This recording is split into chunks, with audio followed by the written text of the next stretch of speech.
The smoke hung thick in the air of Murphy's cantina, mixing the smell of alien tobacco with the sharp scent of recycled station air. The trading post Omega Point was always busy, but tonight felt different.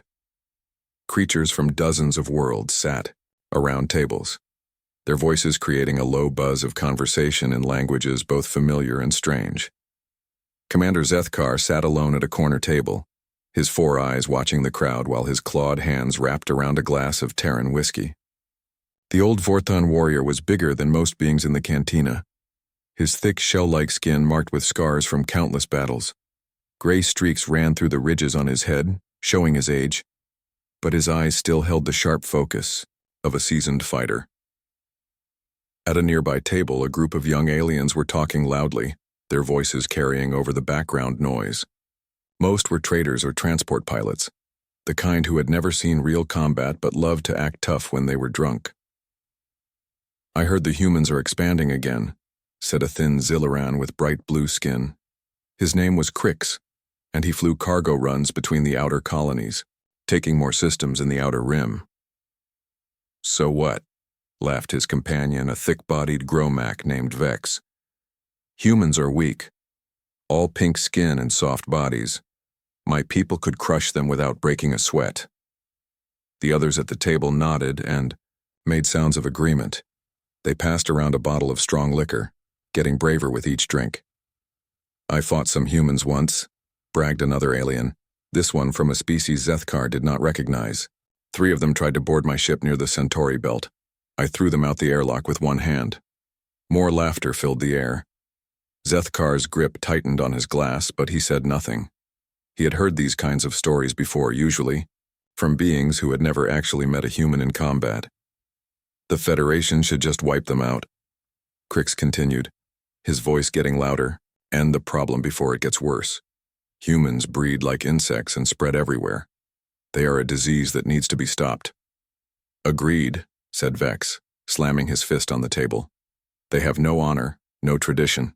They fight like animals, using tricks and lies instead of facing their enemies properly." Zethkar set down his glass with a sound that made several nearby patrons look his way. The old warrior's 4 eyes were now focused entirely on the loud group of youngsters. "They steal technology from better species," Crix went on, not noticing the attention he was drawing. "They cannot create anything themselves, so they take what belongs to others. Parasites, all of them." The Vorthon commander stood up slowly, his full height making him tower over most of the cantina. His heavy footsteps made the floor vibrate as he walked toward the table of young braggarts. "You speak of humans as if you know them," Zethkar said, his voice deep and gravelly. "Tell me, young Zillaran, how many humans have you actually fought?" Crix looked up at the massive alien looming over his table. His blue skin grew slightly pale, but he tried to keep his brave face on. I have fought them. Many times." "Have you?" Zethkar asked, pulling out a chair and sitting down without being invited. The chair groaned under his weight. "Because I have truly fought humans. I have fought alongside them and against them. I have bled with them and watched them die. And I can tell you, little pilot, that everything you just said is wrong." The cantina had grown quieter now, with more patrons paying attention to the conversation.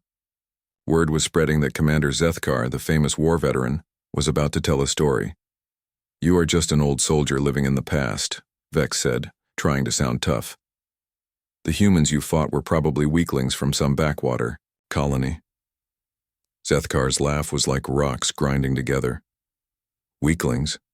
Boy, I fought in the border wars. I was there when the Galactic Federation tried to claim human space. I commanded 3 battle cruisers and thought I was going to crush a few farmers and miners." He picked up Crix's bottle and poured himself a drink, his movements slow and deliberate. "I was a young commander then, full of pride and confidence. The humans had only been in space for a few decades. They had small ships and simple weapons. The Federation Council told us it would be an easy victory." "And it was, right?" asked another young alien at the table, a female saurian with green scales. "No," Zethkar said simply. "It was not." The old warrior took a sip of his drink and looked around the table at the young faces staring at him. "You want to know about humans? I will tell you about humans, but first let me ask you something. What do you think makes a good warrior? Strength, said Vex immediately. Speed, added Crix. Honor, said the Saurian female. Zethkar nodded slowly. Good answers, traditional answers. The kind of answers I would have given when I was your age, and they are all correct in their way. But they are not complete. He leaned forward, his 4 eyes reflecting the dim lights of the cantina. The human colony of New Montana was my first real battle. Intelligence reports said it was defended by maybe 200 fighters with outdated equipment. We brought 3,000 troops and the latest fourth-hand weapons. 200 against 3,000? Crix asked. That should have been over in minutes. It should have been, Zethkar agreed. But humans do not fight the way other species fight. They do not follow the rules we expect. They do not charge forward with honor and glory in their hearts. They fight to win, and they will do anything to win. The old warrior paused, his eyes growing distant as he remembered. The first thing that surprised us was that they did not meet us in open battle. Instead, they disappeared. The entire colony seemed empty when we landed. We thought they had run away. Cowards, muttered Vex. That is what we thought too, Zethkar said. We spread out to search the buildings and claim the territory. That was our first mistake. Humans do not run away. They hide, and they wait. And they strike when you least expect it. He took another drink before continuing. The attack started small. A sniper shot here, a bomb there. One of my squads would enter a building and find it booby-trapped. Another patrol would disappear completely, leaving only their weapons behind. Guerrilla tactics, said the Saurian female, who seemed more interested in the story than her companions. Yes, but more than that, Zethkar replied. It was psychological warfare. They were not just trying to kill us. They were trying to break our spirits, make us afraid of every shadow and every sound. The cantina was now almost completely quiet, with beings from other tables moving closer to hear the story. The old commander's voice carried easily through the space. After 3 days, we had lost 50 soldiers and had not seen a single human face. My officers were getting nervous. The troops were jumping at every noise. And then Captain Jake Morrison made his move. Who was he? Asked Crix, despite himself. The human commander, Zethkar replied. A man who taught me that strength is not always about muscle and armor. Sometimes strength is about making impossible choices and living with the consequences. The old warrior stood up again, his glass empty. That, young ones, is where my real education about humans began. Would you like to hear the rest? The table of young aliens nodded eagerly, their earlier boasting forgotten. Around the cantina, other patrons had stopped their own conversations to listen. Even the bartender had stopped cleaning glasses and was leaning forward to hear better. Zethkar smiled, showing his sharp teeth. Then settle in, because this story will take some time, and when I am finished, you will understand why the mention of human military forces makes even the bravest warriors think twice before starting a fight. He sat back down and gestured to the bartender for another bottle. Let me tell you about the day I learned that humans are the most dangerous species in the galaxy. Not because they are the strongest or the fastest, but because they refuse to give up no matter what the odds. The bartender brought a fresh bottle to the table, and Zethkar poured drinks for everyone. The young aliens who had been so loud and confident before now sat quietly, waiting for him to continue his story. New Montana was supposed to be a farming colony, Zethkar began, his voice carrying clearly through the now silent cantina. The planet had good soil and clean water. Most of the humans there were families who had come to build new lives away from the crowded worlds near Earth. He took a sip of his drink and continued. Our intelligence was correct about the numbers. There were only about 200 humans capable of fighting. But intelligence reports cannot tell you about the human spirit. They cannot measure determination or cunning. Crix leaned forward.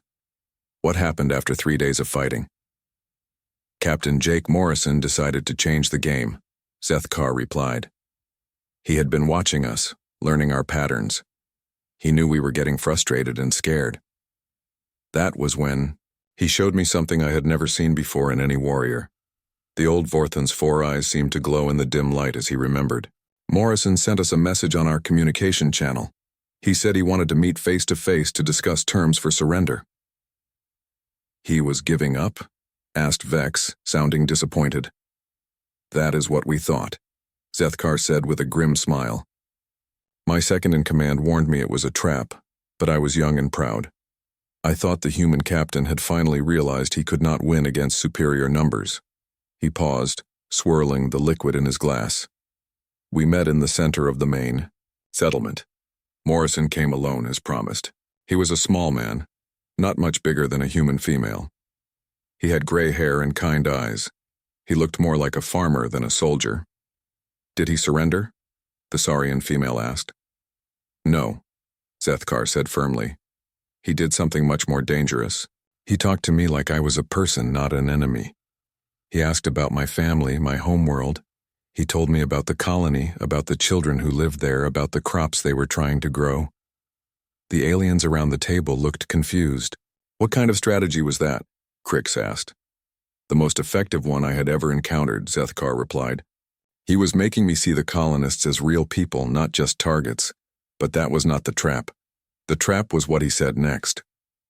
The old warrior took another drink before continuing. Morrison told me that he knew I was an honorable soldier. He said he could tell by how my troops had behaved during the fighting. Then he made me an offer. What kind of offer? He said he would fight me in single combat, Zethkar said. If I won, the colony would surrender without any more bloodshed. If he won, my forces would leave the planet and never return. Vex laughed. A human challenging a Vorthan warrior? That is suicide. That is exactly what I thought, Zethkar agreed. I was twice his size and had been trained in combat since childhood.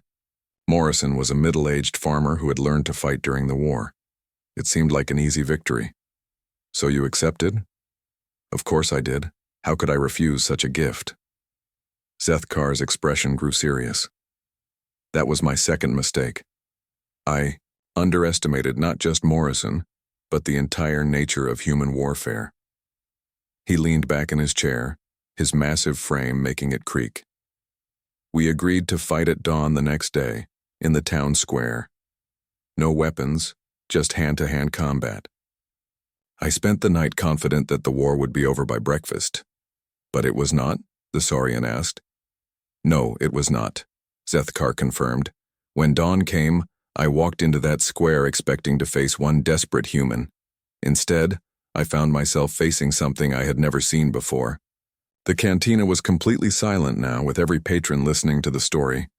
Even the background hum of the space station seemed quieter. Morrison was waiting for me, but he was not alone. Zethkar continued. Every human in the colony was there, watching. Men, women, children, elderly people, they formed a circle around the fighting area. Were they going to interfere? Crix asked. No. They were doing something much more powerful, Zethkar said. They were showing Morrison that he was not fighting alone. Every face in that crowd was calm and determined. They believed in him completely. The old warrior's voice grew softer. I have been in many battles, fought many enemies, but I had never seen anything like the look in Morrison's eyes that morning. He was not fighting for victory or glory. He was fighting for those people behind him. He was fighting for their children's future. But you still had the advantage, Vex pointed out. Size, strength, training. Yes, I did, Zethkar agreed. And for the first few minutes of the fight, it showed. I threw Morrison around like a toy. I broke 2 of his ribs and gave him a concussion. Any normal warrior would have stayed down. He paused, remembering. But Morrison kept getting up. Every time I knocked him down, he got back up. He was bleeding, hurt, barely able to stand, but he kept fighting. Why? Asked the Saurian female. Because humans do not know how to quit, Zethkar said simply. That is their greatest strength and their greatest weakness. They will keep fighting long after any sane being would surrender. The old Vorthan took another drink, his hands steady despite the memories. The fight lasted almost an hour. Morrison could not hurt me much with his small fists. But he was learning. Every time I hit him, he got a little better at avoiding the next blow. Every time he fell, he got up a little faster. And then, Crix prompted, and then Morrison did something that changed everything, Zethkar said. He stopped trying to win the fight with strength. Instead, he started using his brain. The aliens around the table looked puzzled. What do you mean? Morrison had been studying me during our battle, Zethkar explained. He noticed that I favored my right side because of an old injury. He saw that I got tired quickly because I was used to ending fights fast. He learned my patterns and started using them against me. He was adapting, the Saurian said with understanding. Exactly, Zethkar confirmed. While I was fighting the same way I always had, Morrison was changing his strategy every few minutes. He started targeting my weak points, making me work harder, forcing me to use energy I did not have. The old warrior's voice filled with something that might have been admiration. 20 minutes into the fight, I realized something terrible. I was losing. Not because Morrison was stronger, but because he was smarter. He had turned my own strength against me. A human defeated you? Vex asked in disbelief. Yes, Zethkar said without shame. Morrison knocked me unconscious with a move I had never seen before. When I woke up, I was lying in the colony's medical center. A human doctor named Patricia Bell was treating my injuries. He looked around the table at the young faces staring at him. But that is not the end of the story. That is when I learned the most important lesson about humans. What lesson? Crix asked. When I asked Morrison why he did not kill me when he had the chance, he said something I will never forget. Zethkar's voice grew quiet. He said, because the war is over, and you are not my enemy anymore. You are just a soldier who was following orders like me. The cantina remained silent as the weight of those words settled over the listeners. Morrison could have executed me and claimed a great victory, Zethkar continued. Instead, he offered me food and medical care. He treated me like a guest, not a prisoner. That night we sat together and talked about our families, our homes, our hopes for the future. Did you leave the planet? The Saurian asked. Yes, but not the way I had planned, Zethkar said. Morrison kept his word. My forces withdrew from New Montana, but I took something with me that changed the course of the entire war. What?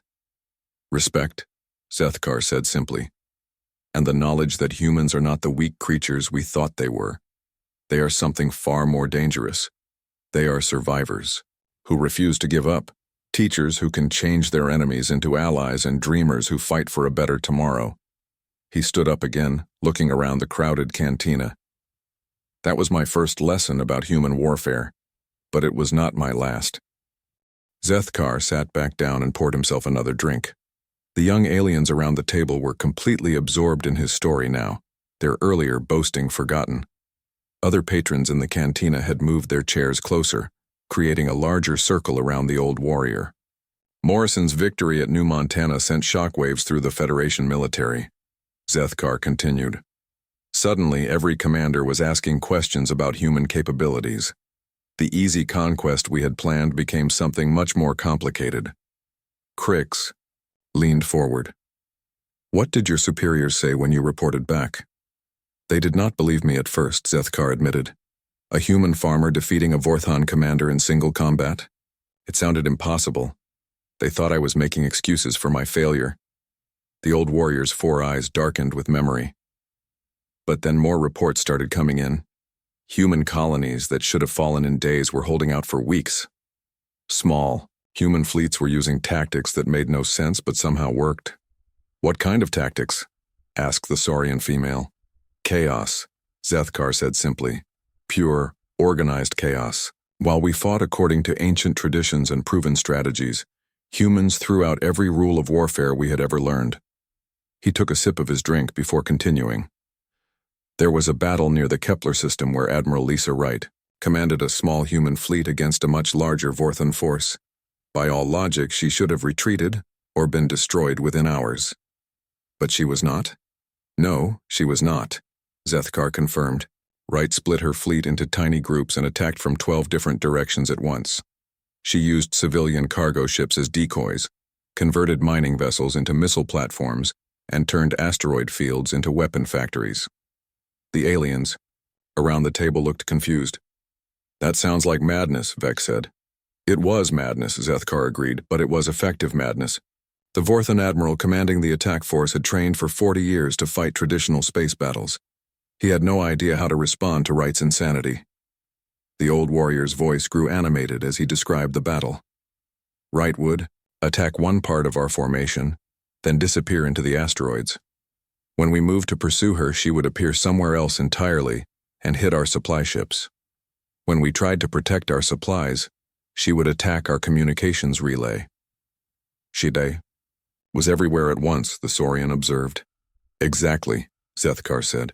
And while we were chasing shadows, she was systematically destroying our ability to fight as a coordinated force.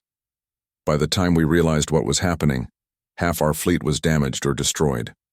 He paused, remembering the confusion and fear he had felt during that battle. But Wright's greatest trick was still to come. When the Vorthan admiral finally cornered her main fleet, she did something no military commander had ever done before. What? Several aliens asked at once. She surrendered, Zethkar said with a dark smile.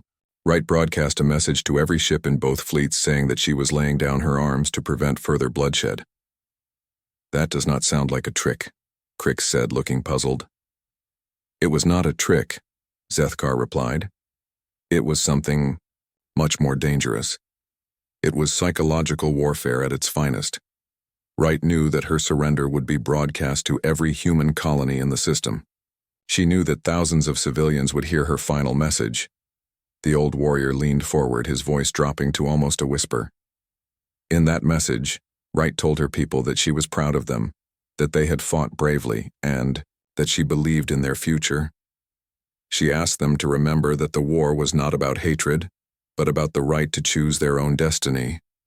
And then she destroyed her own flagship, Zethkar said quietly. Rather than let it be captured, Wright activated the self-destruct sequence. She died along with her entire command crew. The cantina fell silent. Even the background noise of the space station seemed muted. That should have been the end of it, Zethkar continued. But humans do not think like other species. Wright's death did not break their spirit. It made them stronger. How? Asked the Saurian female. Because humans turn their dead heroes into legends, Zethkar explained. Within days, every human in the system knew Wright's story. They knew how she had fought impossible odds, how she had protected civilians, how she had chosen death over surrender. The old warrior's voice grew heavy with emotion. I was part of the occupying force on Kepler Station. I watched as human resistance fighters began calling themselves Wright's Rangers. They would broadcast her final message before every attack, turning her words into a battle cry. Did the resistance succeed? Crix asked. Better than that, Zethkar said. They inspired other humans across the galaxy.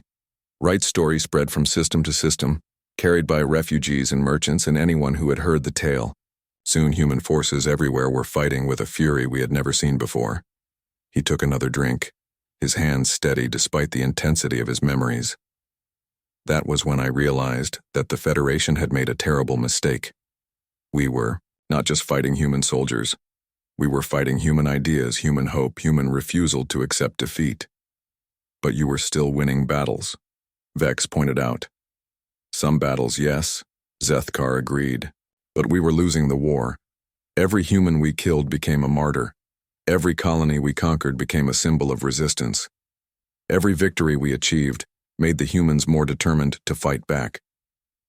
The old warrior stood up and walked to the large window that looked out into space. Stars twinkled in the distance, and the lights of passing ships created streaks of color in the darkness. I was promoted after the Kepler battle, he said without turning around. The Federation command thought I understood humans better than other officers. They were right, but not in the way they expected. What do you mean? The Saurian asked. Zethkar turned back to face the group. I understood that we could not defeat them with traditional warfare. Every attack we made just proved to the humans that we were the enemies of freedom and peace. We were playing their game, fighting on their terms. So what happened? I was given command of a new operation, Zethkar said, returning to his seat. A secret mission to capture a key human stronghold. The target was a research station where human scientists were developing new weapons and defense systems. He paused, his expression growing darker. The mission was simple: get in, capture the scientists, steal their research, and destroy the station. No witnesses, no survivors. Did you succeed? Crix asked. I got inside the station, Zethkar said, slowly. My team disabled their defenses and captured most of the facility. But then I found something I was not expecting. What? Children, Zethkar said quietly. The research station was also a school. Human families lived there, and their children attended classes while their parents worked on military projects. The aliens around the table shifted uncomfortably. What did you do? I followed my orders, Zethkar said, his voice filled with regret. I began the process of capturing the scientists and preparing to destroy the station. But then something happened that changed everything. He looked around the circle of faces watching him. One of the human children, a little girl named Lucy Parker, walked up to me. She was maybe 8 years old with blonde hair and blue eyes. She looked up at me and asked if I was hurt. She was not afraid of you? The Saurian asked in surprise. No, Zethkar said softly. She saw my battle scars and thought I needed help. She offered to get her mother, who was a doctor, to treat my wounds. The old warrior's voice broke slightly. Here I was, an enemy soldier who had come to destroy her home and capture her parents. And this child wanted to help me because she thought I was in pain. What did you do? I made a choice, Zethkar said firmly. I called off the attack. I told my team that the mission was a failure, that the station was too heavily defended. Then I sent a coded message to the human commander, warning them that other attacks might be coming. You betrayed your own forces? Vex asked in shock. I chose a side, Zethkar corrected. I chose the side that teaches its children to help wounded enemies instead of fearing them. I chose the side that fights for something better than conquest and domination. He looked around the cantina, his 4 eyes reflecting the dim lights. That night I contacted the human resistance. I offered to provide intelligence about Federation military plans in exchange for asylum. It was the beginning of my real education about human warfare. Did they trust you? Crix asked. Eventually, Zethkar said. But first they tested me. They gave me small pieces of information to pass along, watching to see if I would betray them. When I proved my loyalty, they began to show me the true scope of human resistance efforts. What did you learn? That humans do not just fight with weapons and ships, Zethkar explained. They fight with ideas, with hope, with the belief that tomorrow can be better than today. They turn enemies into allies, fear into courage, and defeat into victory. The old warrior smiled, showing his sharp teeth. And that is how I learned that the Federation had already lost the war. We just did not know it yet. The cantina was now packed with listeners. Word had spread through Omega Point that Commander Zethkar was telling the story of the border wars. Aliens of every species crowded around tables and stood against walls, all waiting to hear what happened next. Zethkar looked around at the sea of faces watching him. Working with the human resistance was unlike anything I had experienced in my military career. He began. The Federation taught us to follow orders without question. Humans taught me to think for myself. What was it like? Asked the Saurian, female, whose name Zethkar had learned was Seva. Confusing at first, the old warrior admitted. Human military structure is different from ours. They have ranks and chains of command, but they also encourage lower-ranking soldiers to make suggestions and ask questions. He took a drink before continuing. The human commander who accepted my defection was Colonel Marcus Reed. He was a thin man with gray hair and intelligent eyes. When I first met him, I expected to be interrogated and imprisoned. But you were not? Crix asked. Reed did question me for hours, Zethkar said, but he also offered me coffee and asked about my family. He treated me like a person who had made a difficult choice, not like a traitor or a prize. The old Vorthan's voice grew warmer as he remembered. Reed assigned me to work with a mixed unit of human and alien resistance fighters. It was the first time I had ever served alongside other species as equals. Mixed units? Vex looked surprised. The Federation never allows that. That is because the Federation believes in separation and hierarchy, Zethkar explained. Humans believe in cooperation and shared strength. My unit included humans, 3 other Vorthons who had defected, 2 Zalaran pilots, and even a Gromak engineer. He gestured around the cantina. We all had different abilities and different perspectives. Instead of seeing these differences as weaknesses, the humans saw them as advantages. How so? Siva asked. My Vorthon strength was useful for heavy lifting and close combat, Zethkar said. The Zalaran pilots knew Federation flight patterns and could predict enemy movements. The Gromak engineer understood Federation technology better than anyone else. The old warrior leaned forward. But the most important thing I learned was how humans make decisions. Instead of one commander giving orders, the whole unit would discuss plans together. Everyone could suggest ideas or point out problems. That sounds chaotic, Vex said. It was chaotic, Zethkar agreed. But it was also effective. When everyone contributes to a plan, everyone understands it better. When something goes wrong, everyone knows how to adapt. He paused to let his words sink in. Our unit's first major mission was to disrupt Federation supply lines in the Outer Rim. Traditional military thinking would have called for direct attacks on cargo convoys. What did you do instead? Crix asked.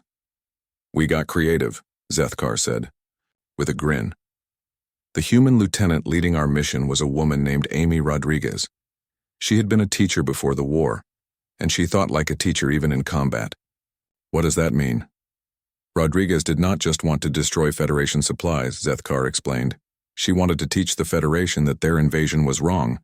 So instead of attacking cargo ships, we gave their supplies away. The aliens around the table looked confused. You gave them away? Seva asked. We intercepted medical supplies and food shipments, then delivered them to refugee camps and colonies that needed help, Zethkar said. We made sure everyone knew the supplies came from captured Federation cargo. That is brilliant, Seva said, admiringly. You turned the Federation into unwilling helpers. Exactly, Zethkar confirmed. And because we were helping people instead of just destroying things, more aliens began to support the human cause.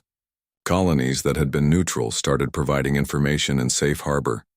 The old warrior's expression grew more serious. But our real test came during the Battle of Theta Prime. The Federation had built a massive fortress on an asteroid, using it as a base to launch attacks throughout the sector.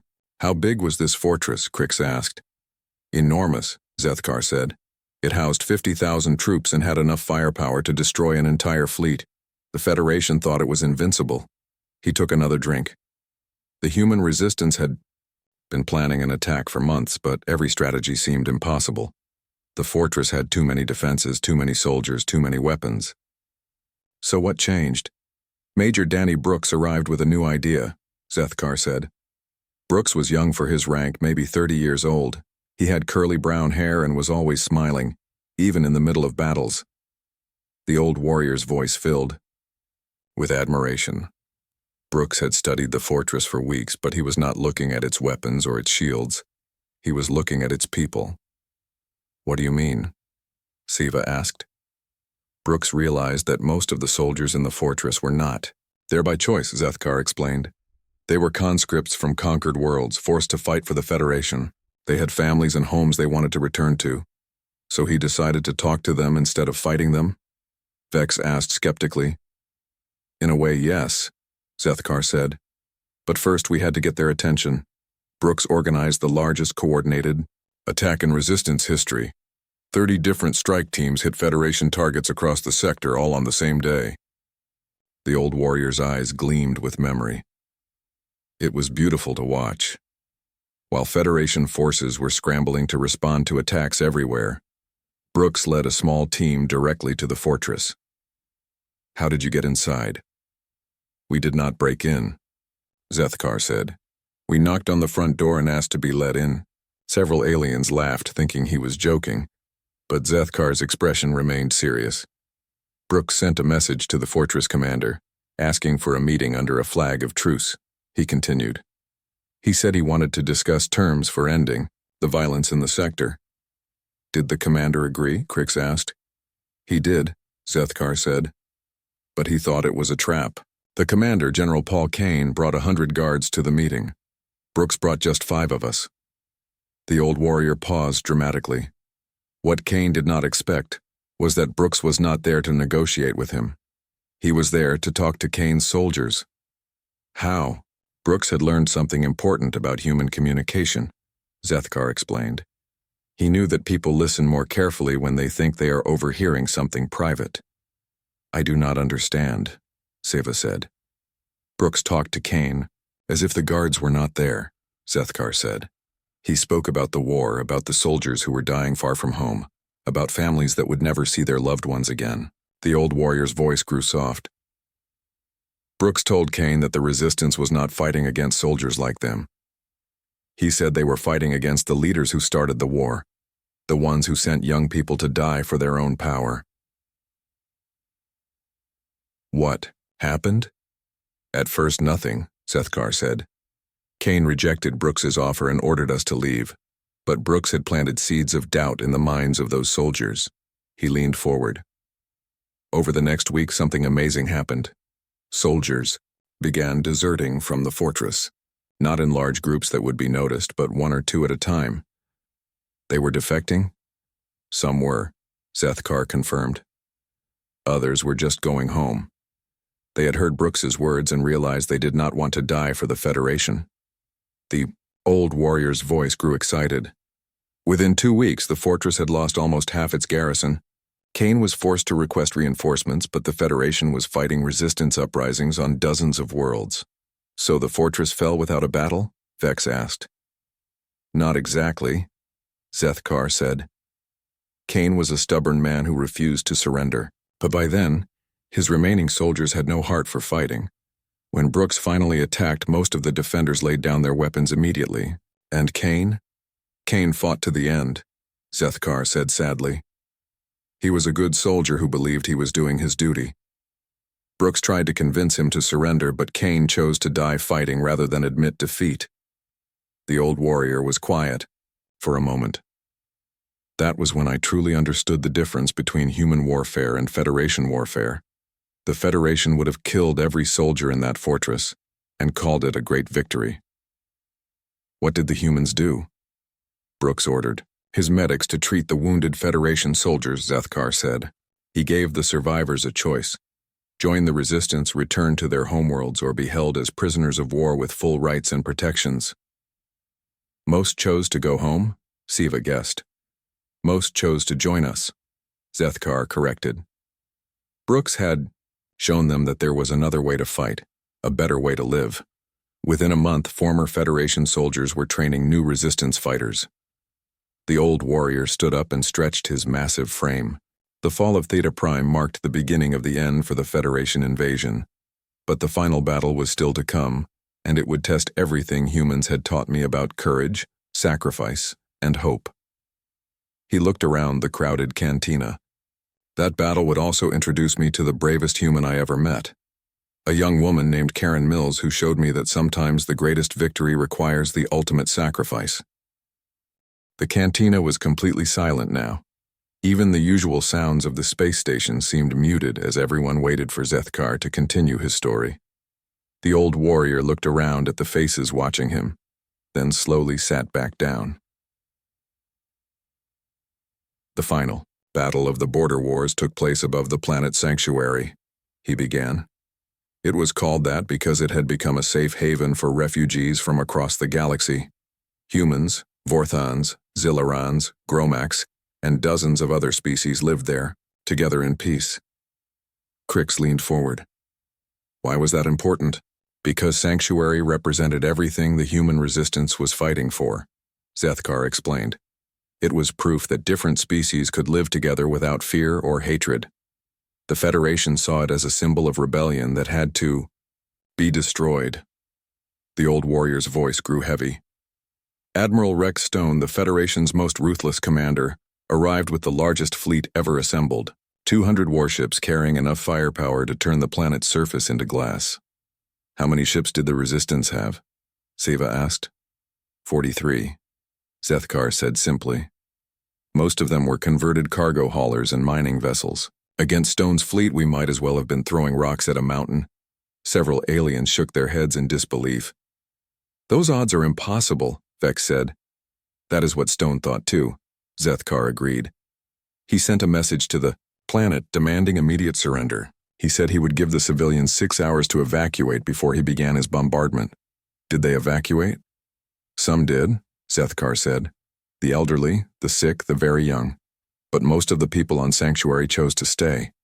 They said it was their home, and they would not abandon it. The old warrior paused to take a drink. That was when Lieutenant Karen Mills volunteered for the most dangerous mission in military history. What kind of mission? Crix asked. Mills proposed leading a boarding party onto Stone's flagship, Zethkar said. Her plan was to disable the ship's main reactor, creating a chain reaction that would destroy the entire Federation fleet. That sounds like suicide, Seva said quietly. It was suicide, Zethkar confirmed. Mills knew it, her team knew it, and Major Brooks knew it. But it was also the only way to save the 2 million civilians on the planet below. The old warrior's 4 eyes seemed to glow as he remembered. Mills was 24 years old, with red hair and green eyes. She had joined the Resistance after her family was killed in a Federation attack on her homeworld. He leaned forward. But Mills was not driven by hatred or revenge. She told me once that she fought because she wanted other children to grow up in a better galaxy than the one she had known. Did you volunteer for the mission? Vex asked. Of course, Zethkar said. Mills handpicked her team from volunteers, across all species. We were 12 fighters total, 4 humans, 3 Vorthons, 2 Zilarans, 2 Gromax, and 1 Saurian engineer. How did you get aboard the flagship? Mills had studied Stone's tactical patterns for months, Zethkar explained. She knew he was proud and overconfident, so she challenged him to single combat just like Captain Morrison had done years earlier. The aliens around the table looked surprised. Stone accepted? He did, Zethkar said. But Stone was not an honorable soldier like Morrison had been. He planned to cheat. While Mills was supposedly coming alone to fight him, he intended to capture her and use her as a hostage. But you were ready for that? Mills expected it, Zethkar confirmed. While Stone was preparing his trap, we were preparing ours. The rest of us hid inside Mills's transport ship, waiting for the right moment to strike. The old warrior's voice grew tense with memory. The plan almost failed before it started. Stone's security was tighter than we expected, but Mills had one advantage that Stone did not understand. What advantage? Every member of our team would have died for her, Zethkar said simply, not because of her rank or her orders, but because she had earned our loyalty through her actions. He paused, looking around the cantina. Mills had saved my life during a previous mission, pulling me out of a burning building when she could have left me behind. She had done similar things for every member of our team. So you fought harder because you cared about her personally? Seva asked. We fought harder because we knew she cared about us, Zethkar corrected. Mills never asked anyone to do something. She would not do herself. She never left anyone behind. She treated every life as precious, even enemy lives when possible. The old warrior took another drink. When we reached Stone's flagship, everything went wrong. Alarms sounded as soon as we boarded. Federation troops surrounded us within minutes. We were trapped in the main corridor with no way to reach the reactor chamber. What did you do? Mills made a decision that saved us all, Zethkar said. She told the team to split up and create as much chaos as possible, while she went alone to complete the mission. You let her go alone? Crix asked. We had no choice, Zethkar replied. Mills was the only one who knew how to trigger the reactor overload safely. Without her, the mission would fail and everyone on Sanctuary would die. The old warrior's voice grew softer. I will never forget the last thing Mills said to our team. She looked at each of us and said, "Thank you for showing me what family feels like. Now go home and build the galaxy we have been fighting for." Did she succeed? Siva asked quietly. Mills reached the reactor chamber. Zethkar confirmed. But Stone was waiting for her. He had guessed her plan and brought a squad of his best soldiers to stop her. The cantina was so quiet that the hum of the air recyclers seemed loud. There was a firefight in the reactor room. Mills killed 4 Federation soldiers and wounded Stone himself. But she was badly hurt. Did she complete the mission? Yes, Zethkar said simply. With her last breath, Mills activated the reactor overload, but she also did something else that no one expected. What? She used the ship's communication system to broadcast a message to both fleets, Zethkar explained. Mills told Stone soldiers that they still had time to evacuate to the escape pods. She gave them a chance to live even though they had been trying to kill her. The old warrior's voice broke slightly. Mills died believing that every life had value, even the lives of her enemies. In her final moments, she was still trying to save people. What happened to Stone's fleet? Half the ships were destroyed when the flagship exploded, Zethkar said. But hundreds of Federation soldiers survived because Mills warned them. Many of those survivors later joined the resistance, saying that they wanted to honor the human who had saved their lives. He stood up again, looking out the window at the stars. Stone himself survived, but he was a broken man. He surrendered the rest of his fleet and spent his remaining years working to rebuild the worlds damaged by the war. The war ended? Vex asked. The border wars ended that day, Zethkar confirmed. But more importantly, they marked the beginning of a new age of cooperation between species. The old warrior turned back to face the crowded cantina. The humans could have used their victory to dominate the galaxy. Instead, they created the Alliance, a voluntary federation where every species has an equal voice. Is that why you became an ambassador? Siva asked. I became an ambassador because Karen Mills taught me that the greatest victory is not defeating your enemies, Zethkar said. The greatest victory is turning your enemies into friends.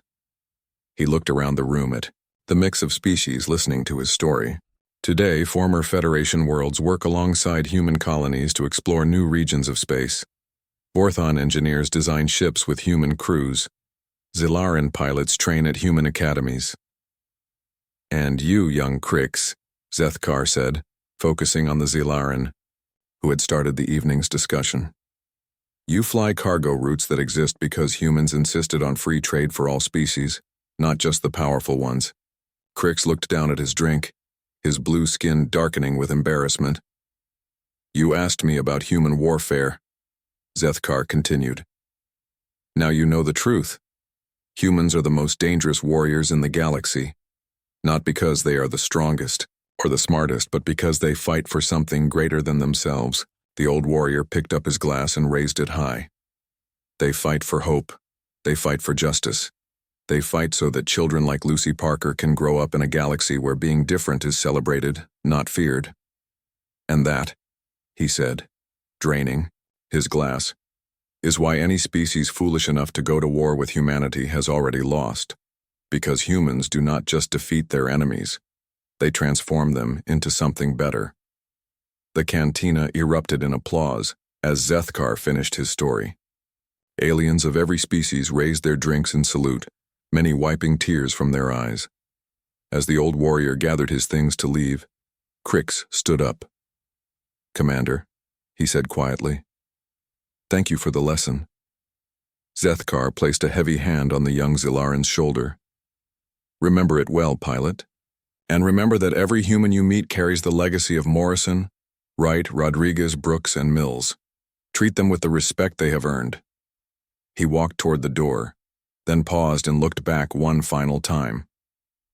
The galaxy is a better place because humans chose to make it so. Let us all work to keep it that way. With that, Commander Zethkar stepped out into the corridors of Omega Point, leaving behind a cantina full of beings who would never again underestimate the power of human determination, compassion, and hope.